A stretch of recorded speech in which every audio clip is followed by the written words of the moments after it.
Jeffrey Epstein, el origen del mal. Lo digo como afirmación del mal que fue capaz de llevar a cabo una sola persona, como se va a ir revelando a lo largo de los siguientes meses, probablemente. Y no tanto porque la información no esté disponible ya, sino por lo difícil que es de asimilar a nivel psicológico, a nivel emocional y a nivel de quién es quién y de por qué el mundo está como está.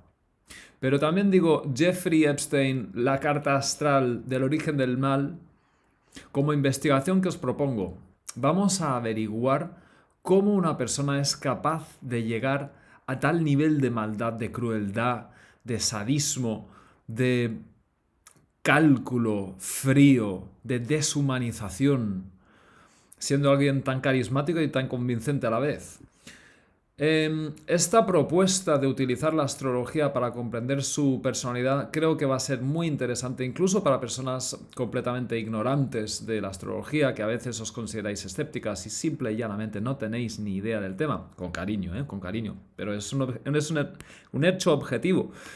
Lo que vamos a averiguar en resumen es cómo esta carta astral nos muestra una combinación de brillantez extrema, heridas muy profundas y fuerzas de personalidad, que se combina todo en un ego con unos puntos ciegos extraordinarios que terminan convirtiéndose en una personalidad extremadamente desviada de la norma, conformando un extremo de maldad raramente visto.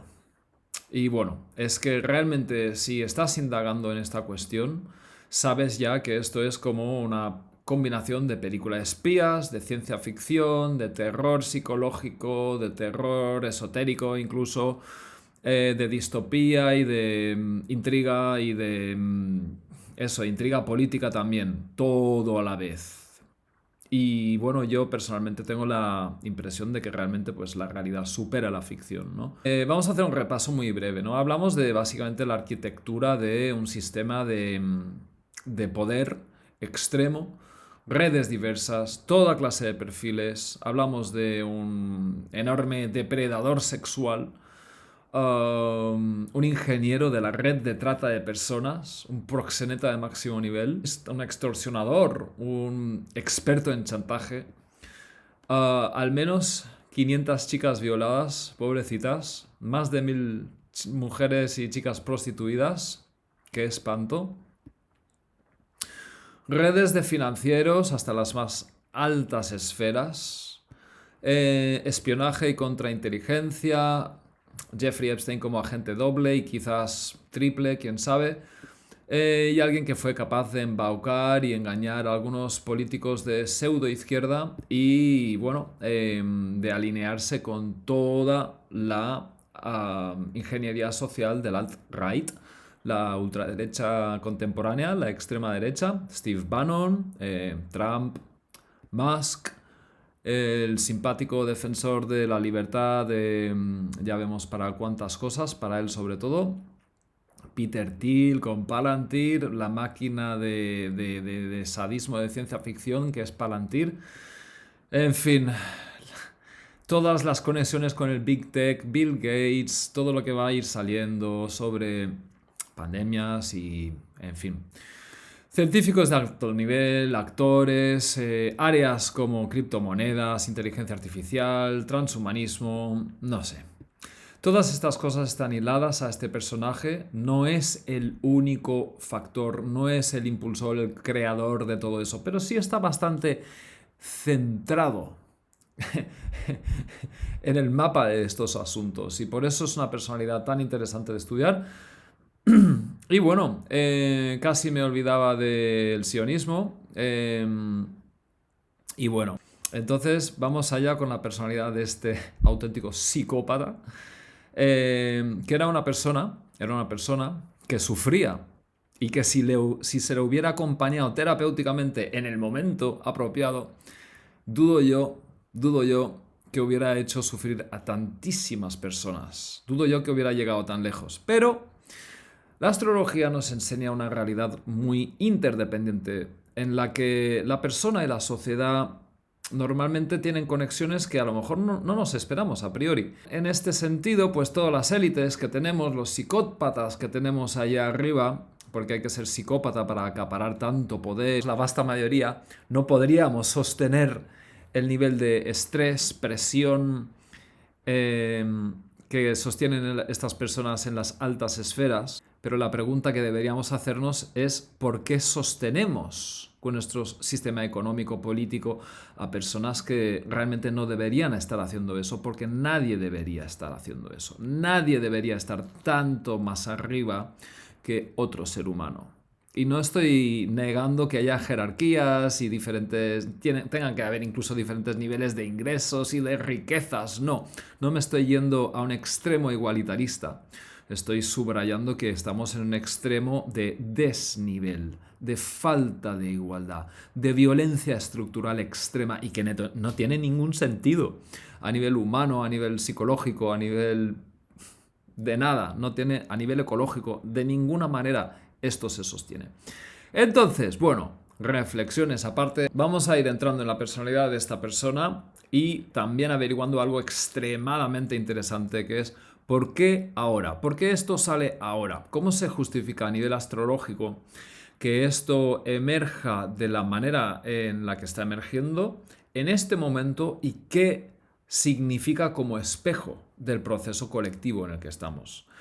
Porque como he dicho, lo individual y lo social tienen una conexión y si bien esto puede parecer un evento en el que hay un gran protagonista central, al mismo tiempo estamos aprendiendo colectivamente muchísimo acerca de lo que hemos hecho como sociedad hasta ahora, con el poder en general y con nuestra sombra colectiva y en gran medida cómo funciona el mundo. Bueno, pues sin ningún tecnicismo astrológico, ¿qué os puedo contar acerca de la carta astral de Jeffrey Epstein? Bueno, voy a destacar algunas pocas cosas antes de entrar en los matices astrológicos, con esa jerga que a veces decís, uy, esto no lo entiendo, pero necesito decíroslo porque es como si vas al mecánico o al doctor y te dice lo que le debes, lo que le vas a pagar o lo que tienes que hacer y no te explica el por qué. Bueno, en fin. ¿Qué tenemos de la carta astral de Jeffrey Epstein sin ninguna nomenclatura astrológica? Bueno, se trata de un individuo de altísima inteligencia, una capacidad de altísimo rendimiento, una mirada muy abierta a la vida y a la realidad, con una capacidad crítica extremadamente sistémica, es decir, de contemplar cómo todos los temas están conectados entre sí, cómo se tocan y mantener un cierto sentido de mapa riguroso al mismo tiempo acerca de cómo los temas se conectan, desde la biología hasta la economía, la política y la tecnología. Más cosas de la carta astral. Hay algo que me parece muy clave, que es lo que yo llamo la combinación de velocidades. ¿Vale? Por un lado, tiene una serie de indicadores que muestran una altísima capacidad de velocidad. ¿A qué me refiero? Pues de velocidad de pensamiento, de velocidad de cálculo, de velocidad cognitiva, de lo que es la maquinita de pensar, de lo que es velocidad física y de facilidad de toma de decisiones también. Es decir, de ser una persona generalmente rápida. Pero que, al mismo tiempo, existe en él la facultad, la habilidad de contemplar las cosas con un escrutinio profundo, con una determinación a hacer las cosas tan lentas como sea necesario, a fin de no mear fuera de tiesto, a fin de no equivocarse, a fin de dar pasos sobre seguro y a fin de saber incluso retener o no mover en caso necesario. Más cuestiones de personalidad. El narcisismo, sin lugar a dudas, un gran nivel de egocentrismo, un enorme nivel de ambición, de ser un clarísimo personalidad de tipo trepa, alguien con un enorme deseo de llegar a ser visto, reconocido, aplaudido, admirado Alguien con un sentido del poder y un miedo al poder y a la falta de poder gigantesco. Un miedo a la falta de poder en muchos planos, que precisamente es una de las cosas que más le ha impulsado a obtener tanto poder. Porque como vamos a descubrir, la tentación de hacer el mal, lo que llamamos el mal, simple y llanamente desde el punto de vista de la astrología psicológica, viene de la herida no sanada. ¿Qué más podemos destacar de esta personalidad? Un altísimo grado de libido sexual, pero con muchos matices extremadamente interesantes que vamos a ver en un rato. Y por último, pues por qué no decirlo, ciertamente un lado sensible, fantasioso, imaginativo, delicado. Sí, a pesar de todo lo anterior, pero muy mal integrado. Y con las partes de la personalidad, cuando están mal integradas, ¿qué sucede? Bueno, caos, contradicciones y rarezas. En este sentido, tú y Epstein y yo y todos y todas, pues somos parecidos, ¿eh? Te digo una cosa, todas las cartas astrales tienen contradicciones. Todas las personalidades tienen sombra. Yo desde luego, pero tú también. De lo que hablamos es de escalas de sombra, ¿no? Porque una cosa es esto y otra cosa es eso, ¿no? Pero en cierto sentido hay algo muy humanizante de aprender de este caso. Y me parece que como más se vence a la sombra es muchas veces reconociéndola. Y es ahí donde puede entrar la luz, es ahí donde puede entrar el aire, a un lugar pestilento, tóxico, corrupto. Es eso lo que ventila y airea y da la posibilidad de vivir las cosas desde otro lugar, de otro lado, incluso de transformar las cosas. Y bien, bueno, en fin, vamos a ir entrando en detalles de esta personalidad ahora sí, a nivel astrológico preciso. Vamos con esta interpretación muy simplificada de la carta astral de este individuo. Sol en Acuario, primera sorpresa, y cómo me encanta poder explicaros esto, porque muchas veces la idea popular de lo Acuario, bueno, es que el hippie de izquierdas progresista que piensa en el bien colectivo, que la riqueza material es siempre secundario, y bueno, pues parte de eso es verdad. Pero es que el eje político izquierda-derecha no aparece representado astrológicamente. Como sabrá cualquiera que haya investigado suficientes cartas astrales de políticos de todos los tipos. Y lo que vemos aquí es realmente, pues sí, que era un Acuario realmente muy coherente en bastantes sentidos, en el sentido, por ejemplo, de que vestía de manera informal, y ciertamente a nivel mental era un puto genio. Era una persona con una capacidad de pensamiento sistémico, sistemático y de red y de conexión interpersonal enorme. Tenía una enorme inteligencia social, que no emocional, como vamos a ver. Una enorme inteligencia social. Y para comprender los abstractos, las conexiones entre las cosas, pues muy apto, pues por ejemplo, en las finanzas, el tráfico de influencias. Y bueno, probablemente de muchas maneras era un tío cool, que además con esa conjunción Marte-Venus, de la que hablaremos también, era capaz de seducir a quien fuera. A quien fuera. Y con eso vemos una introducción a una personalidad que lamentablemente no recibió terapia a tiempo, como tantas otras que no han recibido terapia a tiempo. Bueno, yo no he recibido suficiente terapia a tiempo, no sé tú, pero vaya, en fin. Vale, ¿qué pasa con ese sol en Acuario? Bueno, pues que se trata de un sol en Acuario especialmente enfocado en los valores más personalistas, más egoicos, más del yo. ¿Por qué?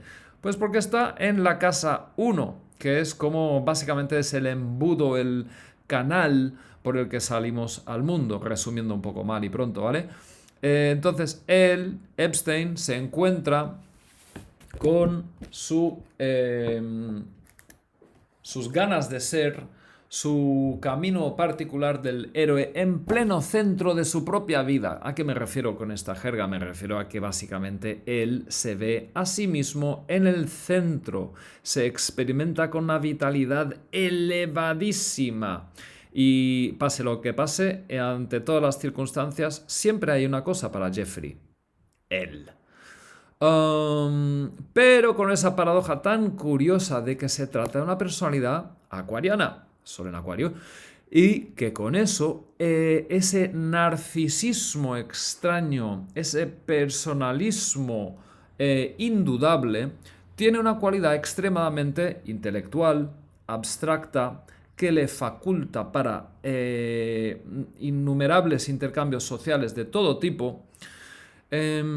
Y que le hace un tío atractivo en la fiesta, le hace un tío que llama la atención cuando entra en el restaurante y cuando se postula para comprar lo que fuera. Vamos con el tipo de inteligencia. Jeffrey Epstein no hubiera llegado ni una pequeña parte de lo lejos que llegó si no fuera por el hecho de que a nivel mental, cerebral, cognitivo, era extremadamente brillante. Esto creo que debería hacernos reflexionar acerca del culto a la inteligencia que tenemos en esta sociedad, sobre todo occidental. ¿Cuánto vale la inteligencia cuando está tan desconectada de la empatía? ¿Cuánto vale la inteligencia cuando está tan desconectada de la espiritualidad?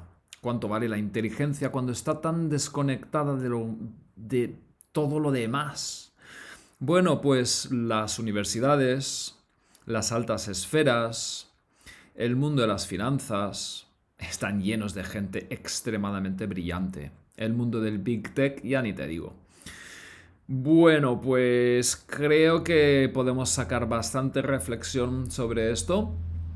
A mí mismo me encanta la inteligencia, me fascina la gente inteligente. En cualquier fiesta me voy a quedar hablando con alguien que a lo mejor tenemos menos en común, pero puedo disfrutar de un intercambio intelectual lo más alto posible. Pero oye, que si es un poco mala persona, pues ya me basta para preferir cualquier otra compañía.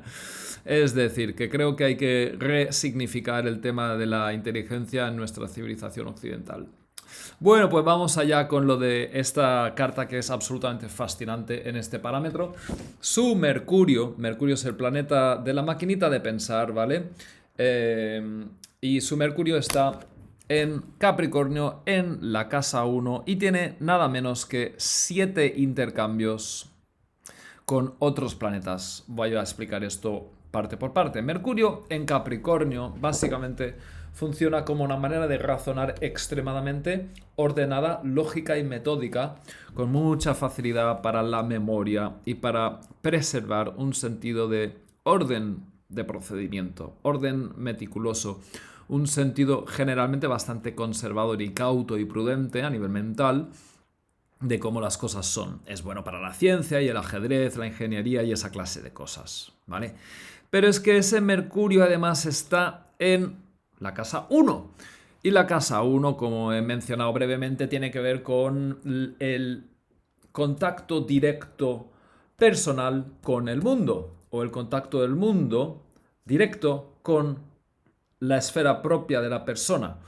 Esto significa, con este Mercurio en casa 1, que de manera sistémica, a nivel de red, porque las personas no solo somos un fragmento, somos parte de una red de información, pues a nivel de red, Epstein era un ser que tenía un vínculo extremadamente mental con el entorno y el entorno a su vez con él. Es decir, el entorno le veía, le percibía, le experimentaba como alguien destinado o llamado a ejercer un rol de mensajero, intercambiador de informaciones, etc. Entonces, él también abordaba la vida, la experiencia directa de su vida era extremadamente mercurial, es decir, cognitiva, racional, percibía en términos constantemente de patrones, de bloques, de paquetes de información. Y la combinación en general, por cierto, Capricornio-Acuario, pues siempre es muy apropiada para la ciencia en general, el pensamiento abstracto y metódico. Los genios científicos generalmente tienen un Saturno, Mercurio, Acuario, Urano bastante marcado. Cierro paréntesis. Y vamos a ir a ver cuáles son los intercambios que este Mercurio tenía con los otros planetas. Bueno, probablemente el intercambio más fuerte en términos geométricos es esto que se llama quincuncio con Plutón. Este tipo de pensamiento lleva la facultad mental cotidiana a un nivel de intensidad y focalización y de profundidad al mismo tiempo inmensa. ¿Vale? Hablamos de un pensamiento que puede ser muy sostenido y obsesivo, francamente. Se trata de un aspecto en astrología, es un ángulo geométrico relevante entre planetas, por simplificar. Pero se trata de un aspecto astrológico que indica un alto grado de tendencia obsesiva y Plutón está en la casa 8, con lo cual la obsesión tiene una cualidad extremadamente profunda, intensa y emocional que para él tiene mucho que ver con extremos, de todo o nada. Es decir, puedo ganarlo todo o perderlo todo. El pequeño Epstein, un buen día ese monstruo sí fue un niño inocente, recordémoslo, igual que tú y yo, que fuimos seres inocentes y de luz. Ay, y todo se rompió después. Pues este ángulo con Plutón en esa casa representa que él a nivel mental desde su primer día de nacimiento fue víctima primero y perpetrador después de un enorme sentido de miedo a perderlo todo. Y él, a nivel mental, cognitivo, no dejaba en ningún momento de sentir ese enorme miedo de, madre mía, no puedo perder todo, me puedo morir ahora. Tenía una obsesión mental fortísima con esto. Plutón en casa 8 también representa una relación con el mundo de las finanzas y la economía muy activa, ¿no? Normalmente representa una tendencia a jugar fuerte, de hecho a jugar a extremos. Entonces, bueno, ahí ya hemos empezado con una cualidad de inteligencia muy penetrante, insistente, determinada. Nos vamos a la cuadratura. No, vamos a irnos con este sextil de aquí. Nos vamos con el sextil a Marte y encontramos, voy a acelerar un poco, que Mercurio y Marte representan un grado de fuerza mental, de penetración y de avance muy decidido. Una persona Marte-Mercurio generalmente piensa de manera muy activa y a nivel mental y de palabra es muy capaz de entrar con fuerza, definir fronteras conceptuales y verbalmente también se nota en la manera de hablar. Pero bueno, otro aspecto es el sextil con Venus. Entonces el sextil con Venus nos da una cualidad mucho más armónica, poética y con facilidad de palabra, de encantamiento y también de una cierta apreciación por los conceptos armónicos, como es propio de todo, de muchos filósofos, ¿no? Estoy simplificando muchísimo, ¿vale? Pensad que en una lectura profesional de carta yo puedo estar pues las horas que haga falta, 5, y no hemos terminado la sesión. O sea, estamos viendo pinceladas pragmáticas, más o menos, ¿vale? Otro aspecto astrológico es este Mercurio en trígono con Júpiter. El pensamiento filosófico, la captación de patrones generales, la captación de el mapa amplio, el pensamiento de tipo no concreto sino abstracto, filosófico, ideal y conectado con ideales y conectado con la cultura en general. Esto representa una enorme sed y también facilidad de aprendizaje.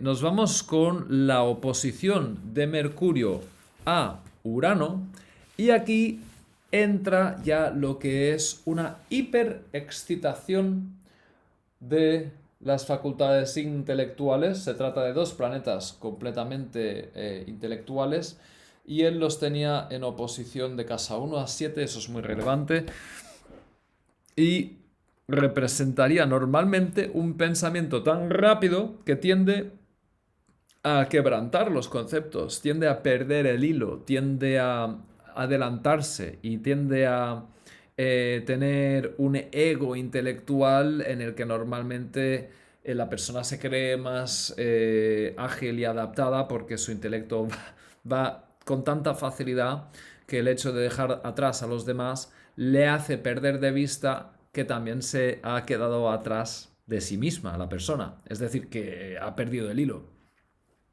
Sin embargo, ese pensamiento tan hiperveloz, hiperfugaz, tan como que de ordenador cuántico, en el caso de Epstein, con ese Mercurio estando en Capricornio, pues nos añade una cualidad de concentración, densidad, memoria, capacidad de sostener la trayectoria metódica, que claro, ostras, juntas las dos cosas, método fuerte con velocidad enorme, ostras, estamos hablando de un pensamiento que empieza a ser de cada vez más genial.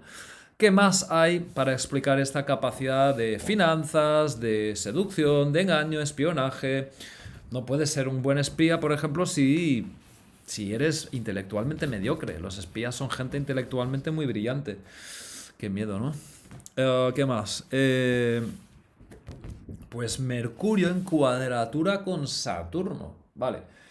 Esto se parece mucho básicamente a Mercurio en Capricornio, porque Saturno es el planeta de Capricornio, con lo cual simplemente hay un matiz interesante que es el hecho de que realmente él podía experimentar episodios de duda conceptual muy fuerte, de duda incluso de su propio intelecto, porque Saturno en tensión siempre mete como que empujones o socavones a el ejercicio pleno de ese planeta, el que sea.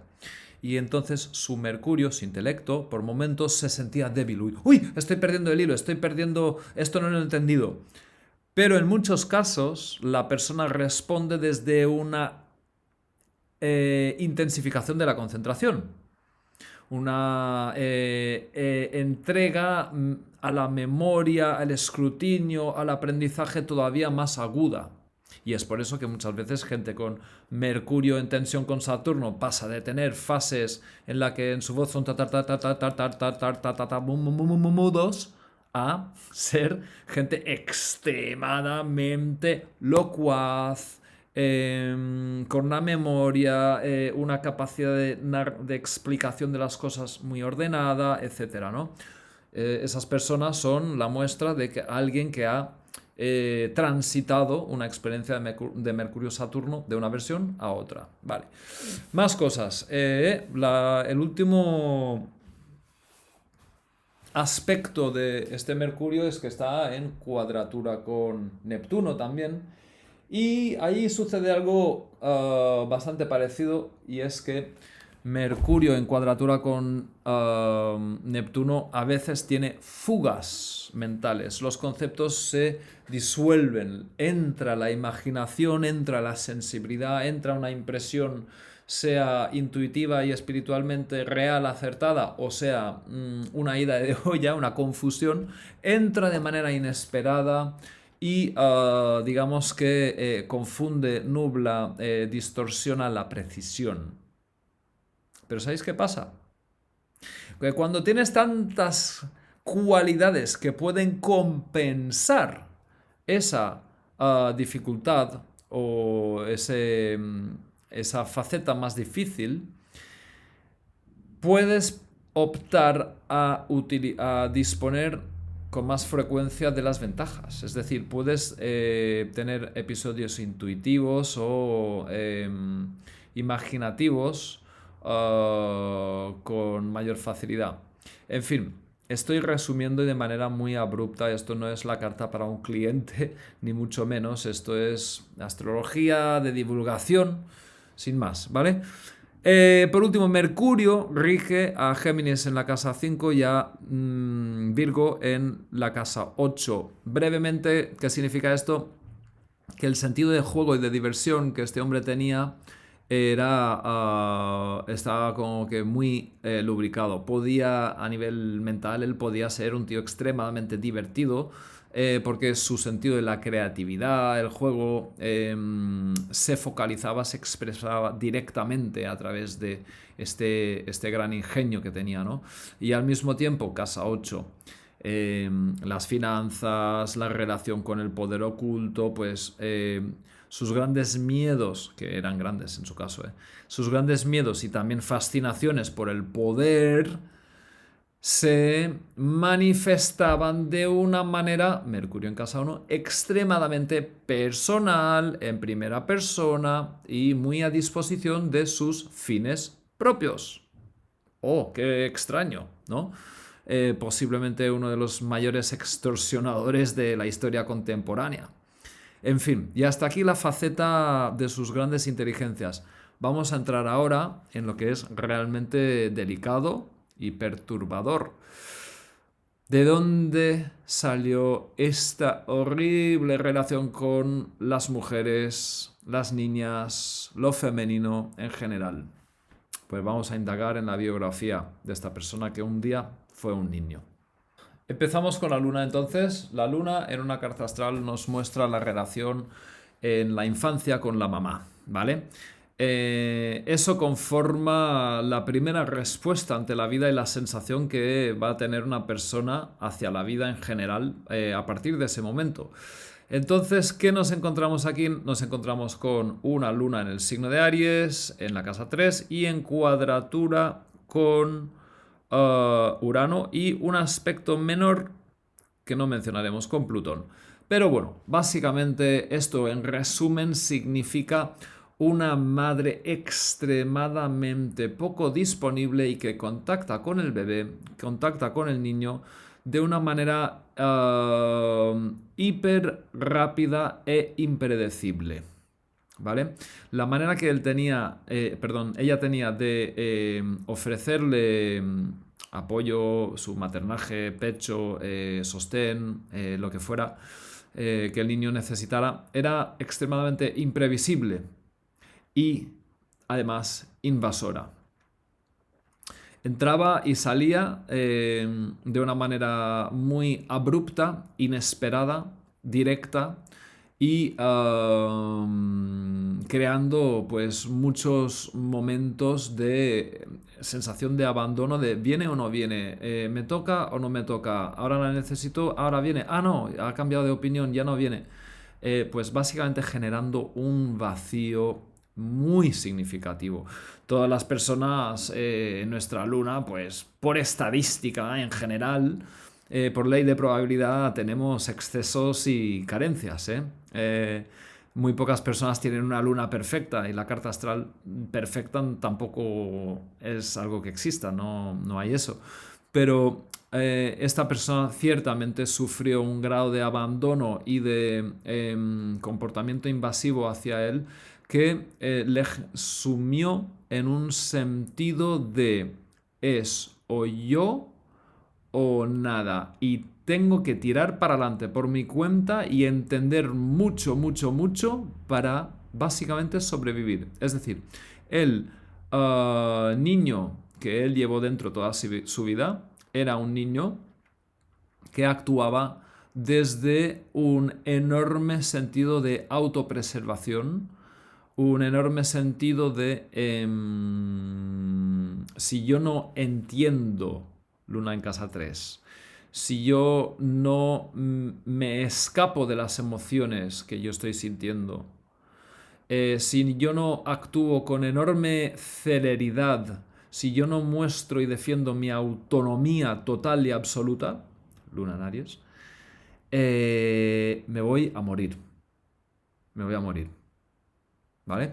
Es decir, que este señor venía de una infancia muy difícil, Podríamos hablar más todavía acerca de ese signo de cáncer, que es el signo relacionado con la luna, ese Urano que está en cáncer también, pero es una lectura de presentación. Pero astrólogos y astrólogas que veáis esto vais a saber que esto tiene un enorme sentido con tanto la red de tratas que tuvo como además la cantidad de niñas y mujeres a las que básicamente violó o manipuló para violarlas. Es decir, que violó. Otra apreciación sobre la luna en Aries, ¿vale? Es que la luna para una persona representa en gran medida cómo se relaciona con las infancias, ¿vale? Pues la luna en Aries a priori y en cuadratura con Urano todavía más representaría una relación con las infancias. Imagínate, si él con su propio niño interior se lleva así o responde así, es un niño interior. Él a la hora de tratar con niños y sobre todo niñas, también se aproximaría uno de manera extremadamente intelectual y desconcertante, y impredecible y emocionalmente torpe, extremadamente torpe, y dos, de manera muy invasiva, de manera muy directa, pero vaya, invasiva.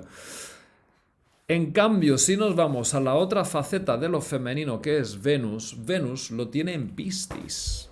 Y Venus en Piscis va a explicar muchas cosas, porque esta parte de él, en un plano positivo, podríamos decir que tendría que ver con una apreciación muy profunda, muy emocional, muy de amor y fascinación por lo femenino, de fascinación por lo sublime, de una especie de amor espiritual que claramente él no vivía así, pero de un amor muy entregado, muy incondicional y muy idealizado.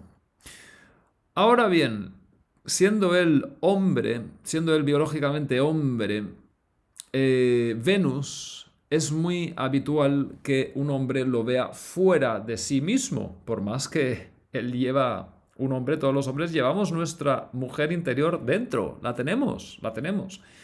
La cultura patriarcal pues nos ha hecho polarizarnos en nuestro Sol, Marte y en fin, y así nos va, bastante, bastante mal, ¿no?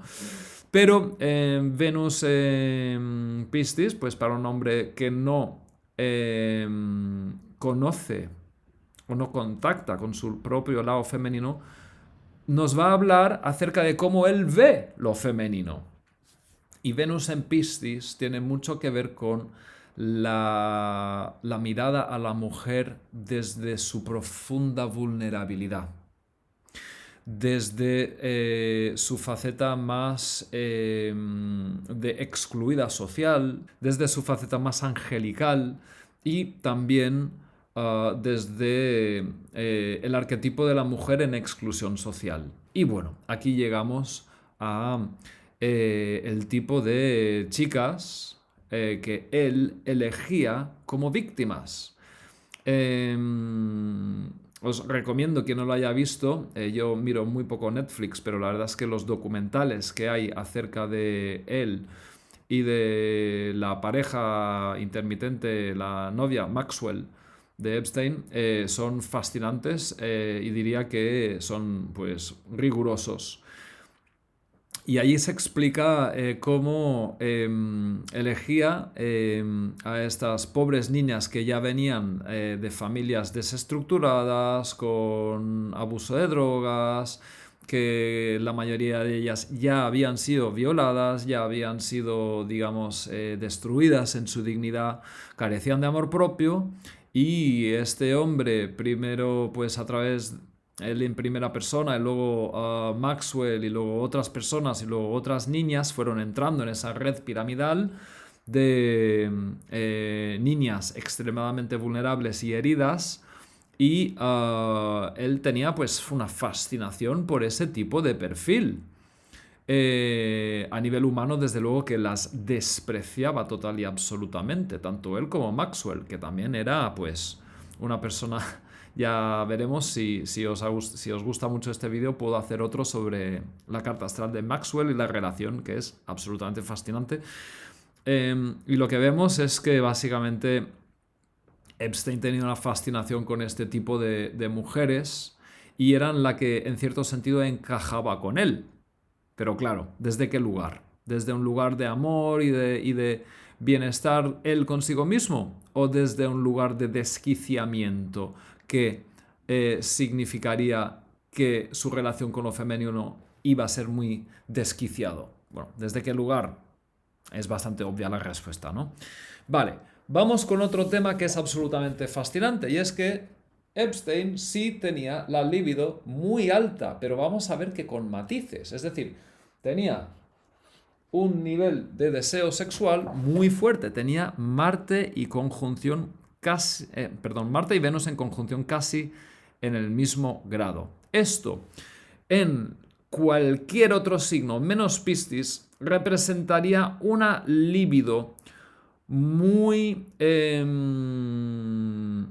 clara, directa, pero en el signo de Piscis tiene algunos matices complejos.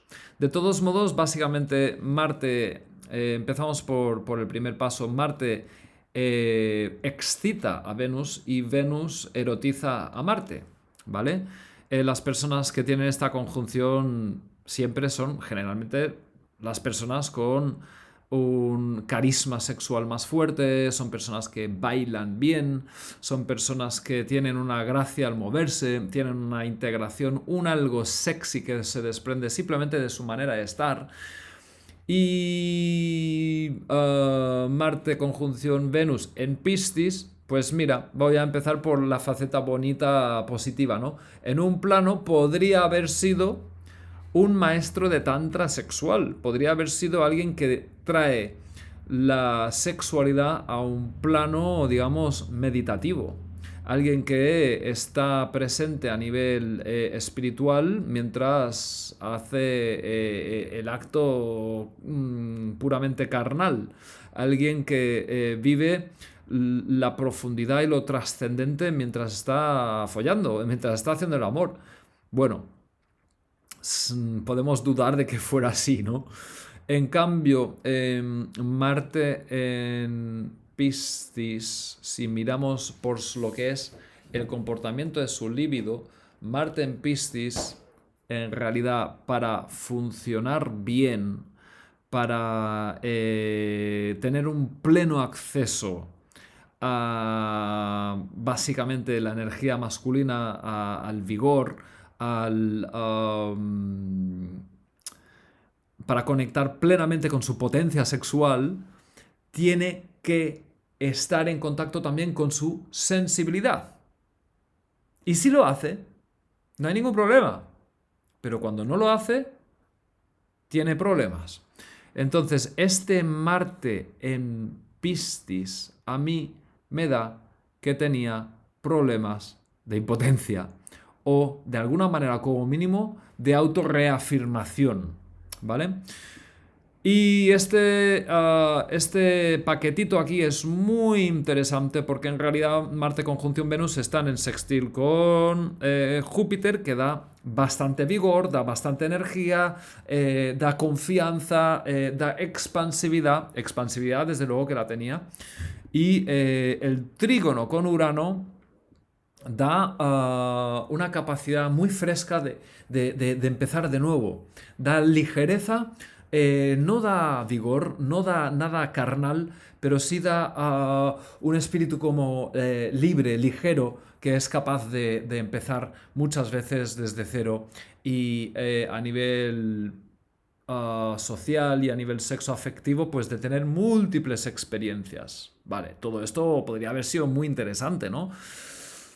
En fin, ese Marte-Venus en parte nos habla de que tiene mucha libido. Los aspectos con otros planetas, Júpiter y Urano, nos habla de que hay muchísima expansividad y de que sin duda hubiera sido alguien que podría haber disfrutado de hacer el amor con mucha gente distinta a lo largo de su vida. ser o poliamoroso o un gran disfrutador del sexo. Nada malo con eso, ¿no? Creo.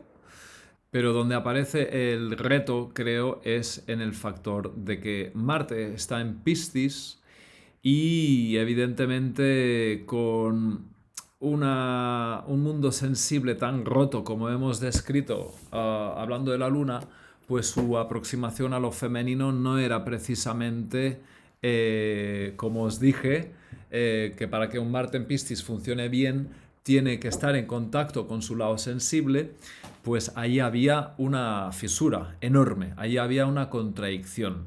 Entonces yo voy a sostener la tesis de que Epstein era ciertamente un adicto al sexo, tenía la libido muy alta, pero tenía también una insatisfacción permanente. Y esto es importante porque se dice, bueno, en el documental de Netflix habla de que tenía que follar 3 veces al día para estar contento y además, bueno, no era cualquier experiencia, no era era una violación, 3 violaciones por día, o al menos 2, quizás una con Maxwell, no lo sé, pero hablamos de un nivel de insatisfacción que le llevaba a, digamos, a aumentar la cantidad en detrimento de la calidad. Claro, como la calidad no llegaba a tenerla tanto, no llegaba a disfrutar tanto, aun queriendo,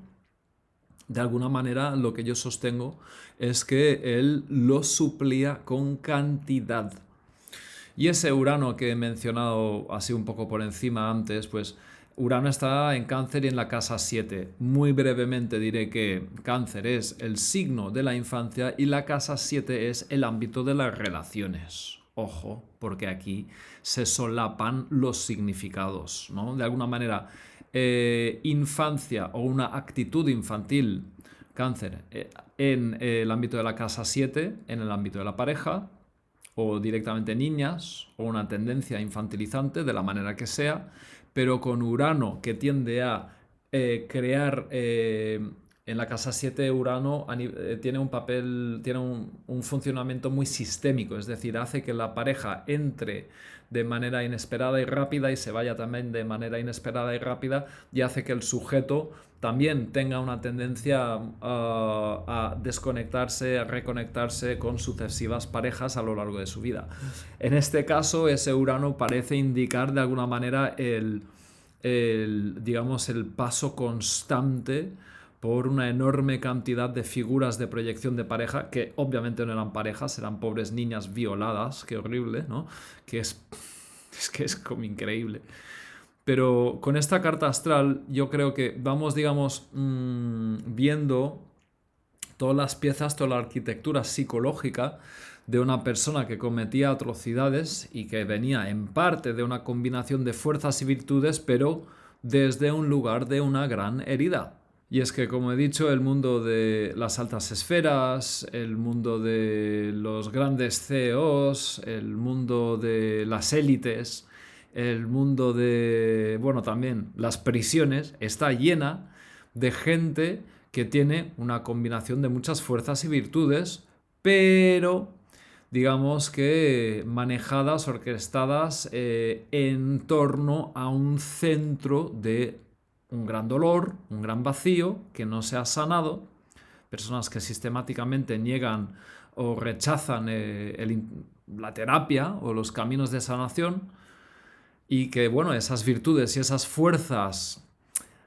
articuladas como defensa de una gran debilidad interna dan los resultados más monstruosos. Ojo, a pequeña y mediana escala todas las personas tenemos esto, ¿vale?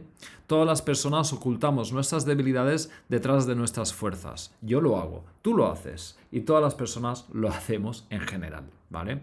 Pero hablamos, como siempre, de magnitudes, hablamos de proporciones. No se trata de si se hace o no se hace. No es si sí o si no. Es si se hace 2% o 80%, ¿no? Es la cantidad lo que cuenta muchas veces en la vida. O sea, que no seamos excesivamente absolutistas, porque no es científico, no es razonable y no tiene sentido. Vale, vamos a repasar un momento el papel que tiene este Plutón en la casa 8. Y es que, bueno, cualquier manual básico diría que representa una atracción por el poder oculto, las finanzas y una tendencia extrema a las apuestas, ¿no? A jugar a lo grande en general. No me refiero a las apuestas de negocios, me refiero a las apuestas en general, ¿no? Esta faceta puede ser extremadamente positiva para una persona que tiene su mundo interior y su capacidad de autoapoyo saneado, es decir, que tiene una luna más o menos sana o que está en proceso de autosanación, y entonces Plutón en la casa 8 representa una gran capacidad de transformación, pero desde una personalidad rota que no tiene tantos problemas de autoestima, pero sí de autocuidados, de autoapoyo, que tiene básicamente un niño interior destrozado. Desde allí, Plutón en la casa 8 ya no es esa cosa tan interesante de la que hablarán algunos textos, ¿no? Desde ahí, Plutón en la casa 8 es un temor profundo a ser total y absolutamente destrozado por el antagonista, el enemigo, la oposición, y él podía percibir eso potencialmente en cualquier lado, ¿no? Entonces, claro, eso representa una tendencia a fijarse en lo oculto, en los secretos, muy propios del mundo del espionaje. Representa una tendencia a la desconfianza muy agudo y puede representar, en este caso de manera muy tóxica, puede representar una motivación inmensa por tener siempre más secretos que el otro. A ver, es normal cierto grado de aplicación de el conocimiento es poder, ¿vale? Todas sabemos eso, el conocimiento es poder. Pero en este caso él necesitaba tener un conocimiento, pues, de todas las élites del mundo en su faceta más sádica y loca y violenta, filmados en su isla, haciendo barbaridades propias de personalidades rotas, propias de personalidades muy ricas en dinero, muy ricas en finanzas, muy ricas en poder y muy pobres en espíritu, muy pobres en calidad de vida, muy pobres en la relación con su alma, consigo mismos. Y él tenía a esta gente todos filmados haciendo desastres para compensar sus vidas tan miserables. Y bueno, en fin, ¿y de dónde sale un impulso, ¿no?, en orquestar un sistema de videocámaras tan macabro? Pues sale de un Plutón en casa 8 extremadamente negativo, desde su faceta más negativa. Y bien, me parece que es interesante también hablar acerca de la conjunción Saturno-Neptuno, que va a dar unos últimos matices. Y bueno, Saturno-Neptuno, que también están en conjunción a día de hoy, cosa que explica en gran medida la resonancia entre el hecho de que ahora estamos hablando de Epstein, tanto, ¿no? Saturno-Neptuno, que también están en conjunción a día de hoy, representan, Saturno por un lado, el sentido del límite, la organización, la estructura, la responsabilidad, la planificación, y Neptuno, el sentido de la unión, el deseo de experimentar lo místico, pero también Neptuno lo podemos vivir como la disolución, y lo podemos vivir como algo que, desde según qué nivel de personalidad, pues da mucho miedo. Significa la desaparición, significa algo que barre con todo lo que tenemos. Y claro, es como si viene un tsunami y se lleva todo, pues eso da miedo, claro.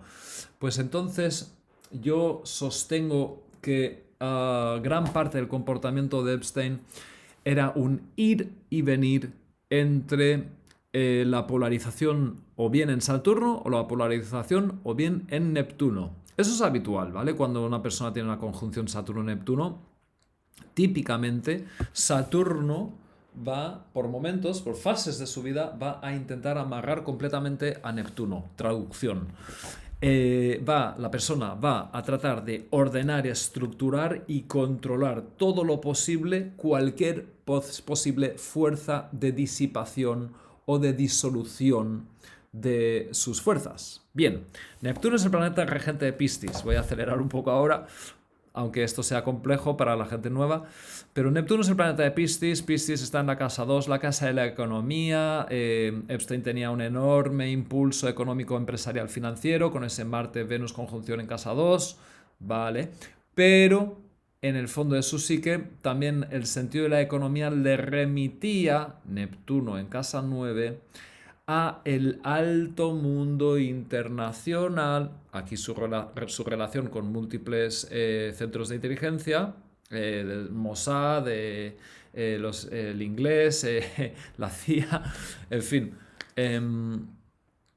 su sentido económico del dónde está el money para mí, él psicológicamente lo tiene conectado con el mundo extranjero, el mundo geopolítico, que es casa 9, y su Saturno, yo sostengo que estaría intentando ordenar, estructurar y tener todo eso bajo un extremo control, cosa que sí le fue extremadamente bien muchas veces. Y yo sostengo que esto sería la faceta dominante. Saturno, en su caso, se imponía a Neptuno.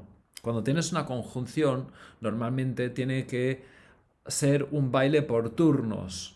¿Vale? Para que tú poco a poco vayas aprendiendo a sincronizar las dos cosas y que vayan lo más unidas en un baile lo más coherente y armónico posible, ¿no? Pero normalmente eso te lleva un tiempo de aprender, a ti, a mí, a todos, ¿vale? Él estaba claramente polarizado, yo sostengo, en Saturno, porque es que además Saturno es el planeta regente de Capricornio, es decir, de su casa 1 entera. De Capricornio en la casa 1, de Acuario en la casa 1, es el corregente de Acuario, el regente tradicional de Acuario. Entonces él estaría más polarizado, mucho más polarizado en Saturno en Libra, en casa 9, que es, no os lo perdáis, no hay tiempo para todo, pero es el arquetipo del diplomático. Esta parte de su carta astral es el arquetipo del diplomático culto y con mundo. Es que hablamos de una personalidad muy rica, además de retorcida, pero hablamos de una personalidad muy rica, no por nada era tan bueno siendo malo, ¿vale? No es por nada que fuera tan excelente en la maldad, es que sus cualidades positivas eran muy convincentes, claro. Entonces, si él, además de eso, ocultaba otro tanto, pues eso es lo que le convierte en una personalidad singular. Entonces, él por momentos hacía todo lo posible por reprimir y controlar esas fuerzas de disipación, que sería Neptuno en la casa 9, pero en algún momento el ser humano tiene que compensar sus polaridades, y lo que hacía cuando era Neptuno que se imponía a Saturno, pues Saturno, ojo, vais a flipar con esto, Saturno son los límites, es el sentido de lo correcto, es el sentido del orden y lo apropiado y las normas adultas, vamos a ver. Saturno en Libra piensa, es un adulto interior que cuando hace su trabajo piensa de una manera muy socialmente justa, equilibrada y correcta. Vale, vamos a ver un poco más. Seguid este hilo.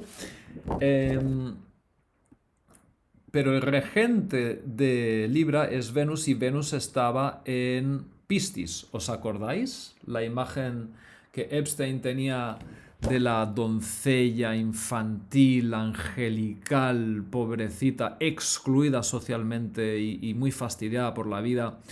Pues todo eso, ¿vale? Estaba conectado con su sentido de Saturno en Libra, el orden y lo correcto, la responsabilidad social que hay que tener. Y lo que pasaba cuando Neptuno se imponía a Saturno, ¿vale? Es que Saturno y el sentido de lo correcto socialmente relacionado con las niñas se disolvía de una manera total y absoluta entrando en la sordidez más extrema, y es por eso que para él, en un mecanismo de compensación de Neptuno a Saturno, él estaba buscando una manera de hacer, entre comillas, hacer el turno de Neptuno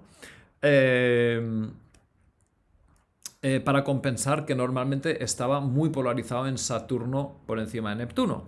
No sé si me seguís las personas que sois nuevas con astrología, disculpad. Esto, si por ejemplo fuera una lectura personal de una persona, este tipo de cosas se explica con tiempo, con teatro. Estoy media hora para explicar una cosa así normalmente, pero es un vídeo de divulgación y, en fin. Vale, pues vamos a ir ya con el final de todo. ¿Por qué esto ahora? ¿Por qué esto ahora? Bueno, las personas que habéis visto mis vídeos de los últimos años diréis, joder, claro que sí, encaja con lo que venía diciendo Esteban Astrólogo. Pues vamos a hacer un repaso muy rápido. Entonces, ¿por qué esto ahora? Básicamente por 3 razones. Una es la conjunción de Urano con Algol.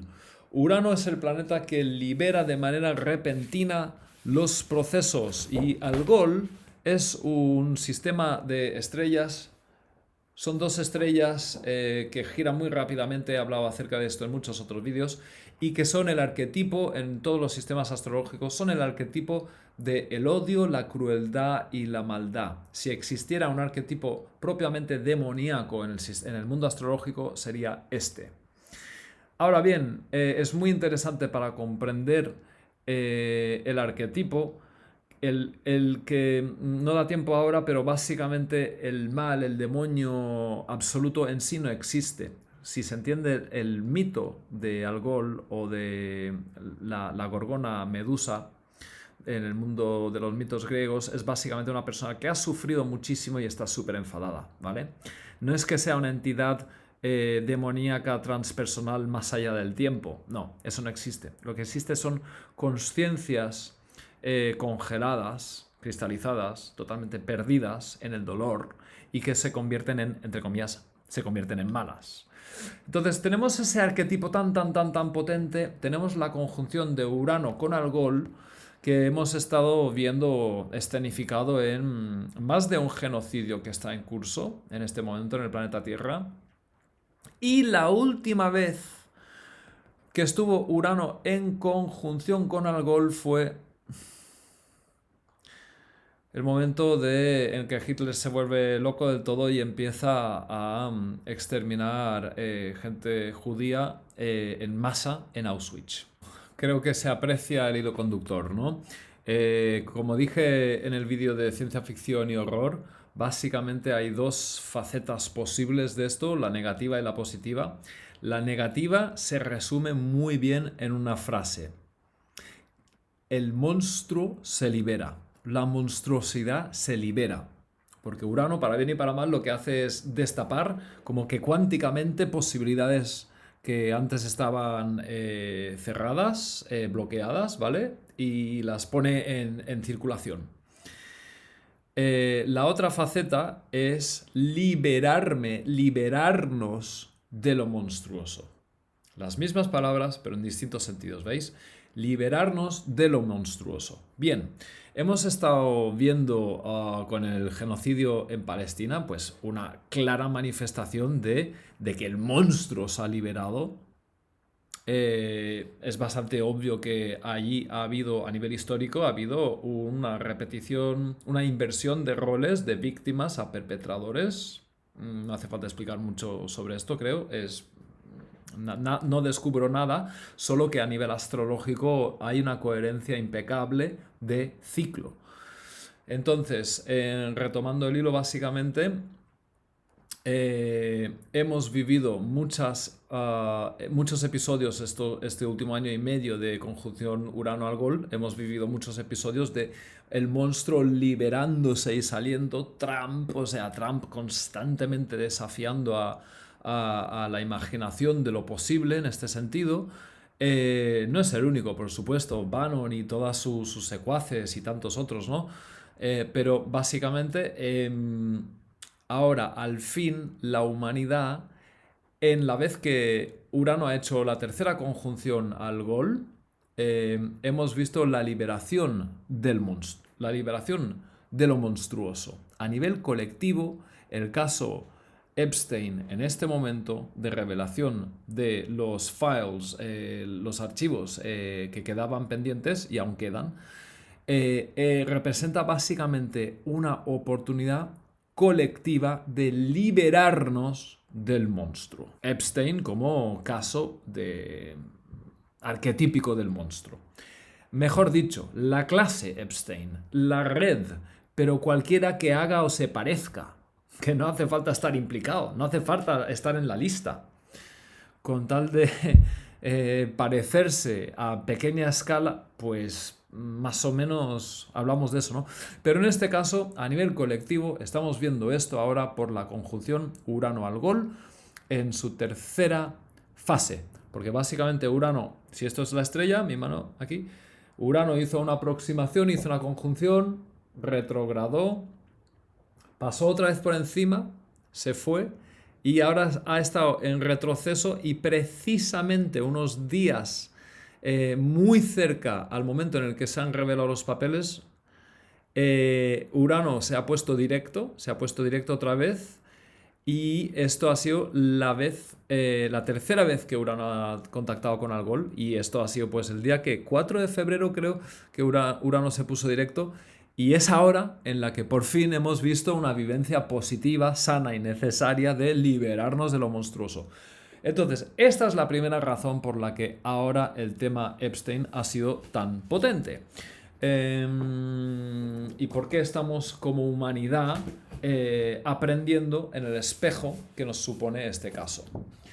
El segundo es lo que ya vengo diciendo bastantes veces, el tema del gran sextil. El gran sextil entre Urano, Neptuno, Plutón, también con Saturno en conjunción con Neptuno y haciendo sextil a los otros dos.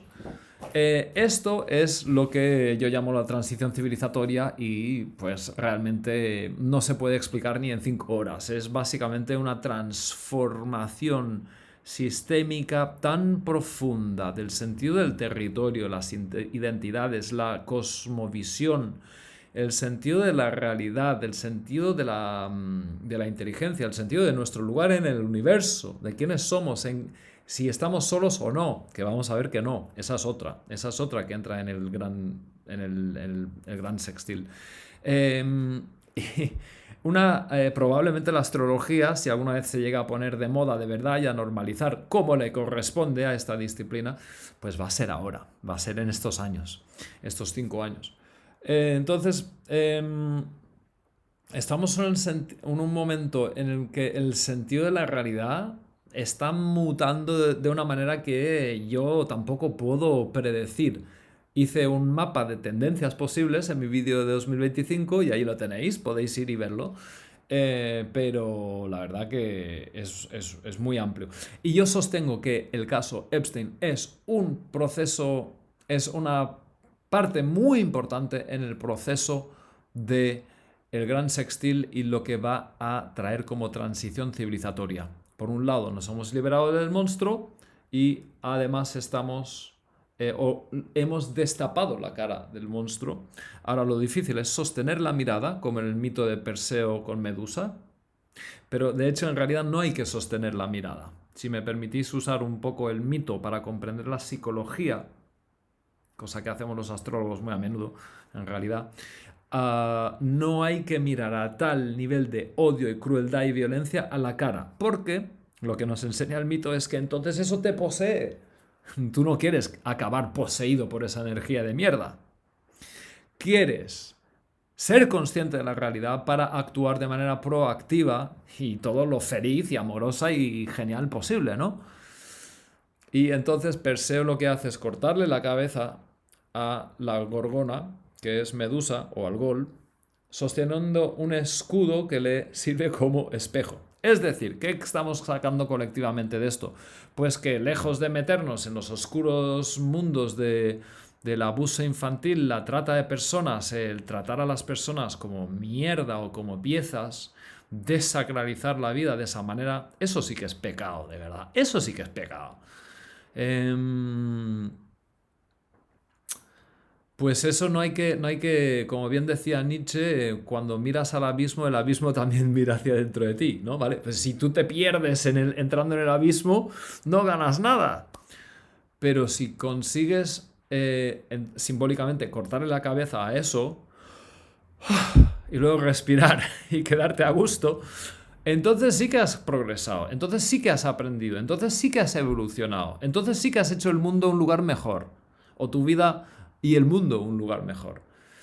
Y bueno, entonces, yo podría seguir mucho rato sobre la carta astral del Epstein. Mencionaría que, bueno, su Júpiter es fascinante. Su Júpiter está en Tauro, en conjunción con el fondo cielo y haciendo unos ángulos muy armónicos. Eso es la isla del gran pederasta pirao este. El niño, el niño herido y tan herido, que tantas veces hirió a tantas otras niñas. En fin. Y bien, llego con esto al fin de un vídeo que es casi un documental de largo. Espero que no se os haya hecho demasiado largo. No suelo hacer vídeos a fondo comentando cartas astrales de personas, pero en este caso la verdad es que me he sentido llamado a hacerlo por lo representativo del caso. Espero que os haya gustado. Y me encantaría saber de vuestras preguntas, inquietudes, dudas. ¿Qué pensáis acerca de Epstein? ¿Qué pensáis acerca del mal? ¿Qué pensáis acerca de la clase billonaria? ¿Qué pensáis acerca de la escala Gini? Creo que se llama la escala Gini.